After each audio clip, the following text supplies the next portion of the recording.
Sebanyak 498 prajurit dan PNS Kodim 0404, Muara Enim dapat sembako dari Korem 044, Gapo.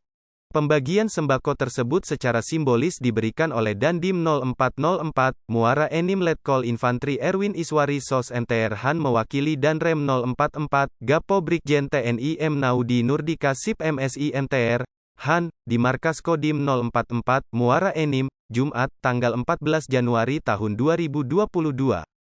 Sebelum pembagian, melakukan olahraga bersama untuk menjaga kebugaran dan kesehatan prajurit dan PNS Kodim 0404, Muara Enim.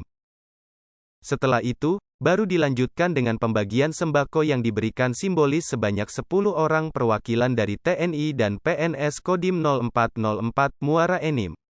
Dandim 0404 Muara Enim Letkol If Erwin Iswari mengatakan bahwa kegiatan ini adalah kegiatan Jumat Berkah, di mana dalam kegiatan ini, diselingi dengan olahraga bersama, dan diharapkan dapat memberikan dampak yang positif untuk meringankan beban prajurit dan PNS di lingkungan Kodim 0404 Muara Enim ke depannya. Di mana dengan kegiatan olahraga bersama 15 menit nanti kita persiapan jadwal olahraga.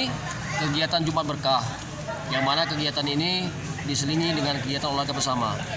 Kegiatan Jumat Berkah ini diinisiasi oleh Komandan Korem, Brigjen TNI Naudi, dalam rangka memberikan sembako kepada seluruh prajurit dan PNS di wilayah Kodim 0404 Enim, termasuk secara keseluruhan di wilayah Korem 044 Gapu.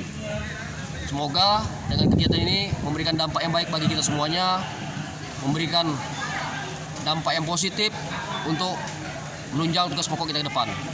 Berapa banyak nanti untuk dibagi sembako? Total semuanya kalau wilayah Kodim 0404 ini 498 paket sembako. 498. Ini nan apa setiap Jumat atau gimana tuh? Ini kegiatan ini sidentil. Mungkin ada program mungkin dilaksanakan tiap bulan tergantung dari petunjuk dari komando atas. Apa harapan ini setidaknya memupuk hubungan harmonis antara pimpinan dan bawahan, termasuk juga komunikasi antara atasan dan bawahan. Hai pemirsa Sri Popo TV, jangan lupa komen, like, dan subscribe, serta tonton